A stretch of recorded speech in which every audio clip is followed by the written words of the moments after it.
Welcome back to One Life Cars for another tutorial on the Suzuki Vitara.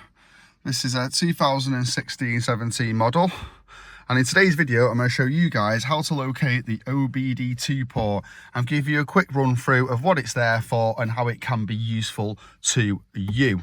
Also a quick tutorial on how to use a code reader, which is what this port is for connecting your Diagnostics scan tool, code reader, whatever you want to call it, to the car. So, dead simple one at first. First thing you've got to do is put your driver's seat all the way back. And with your head down towards the pedals and look back up, you will see a port just about there where my finger is. A funny shape, sort of looks a bit like a SCART lead socket, just above the bonnet release. And that is the OBD2 socket, which, as you'll see, matches up with one of these. So, what we're going to do is, we're going to plug that in. Just like so.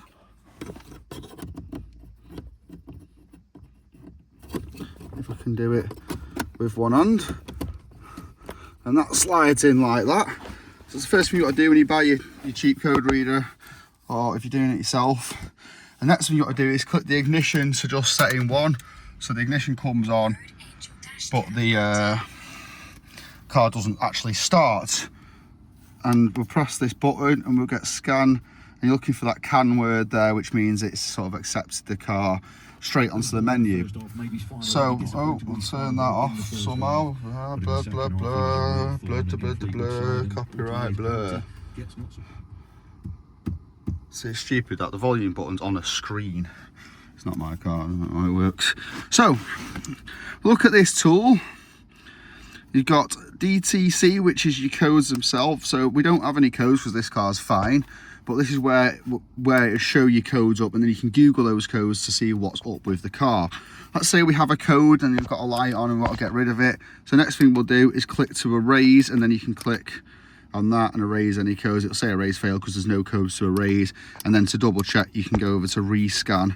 This is a very basic tool. This is about as basic, as cheap as they get. They do get more complicated as you spend more money on them, but this does the job just to give you a basic code. It seems to work on pretty much everything I've ever plugged it into, which has been a good few different cars now.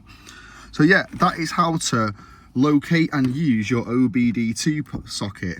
Sometimes a code can just be a little electrical malfunction. That's not actually a problem. You clear the code and then it's gone forever. So I think it's worth owning one of these, even if it's just a cheap one like this, so you can check minor things yourself and don't have to take it to the garage and all that rigmarole to find out it's something or nothing. So guys, I hope you found this video useful. Thank you for watching, and until next time, peace.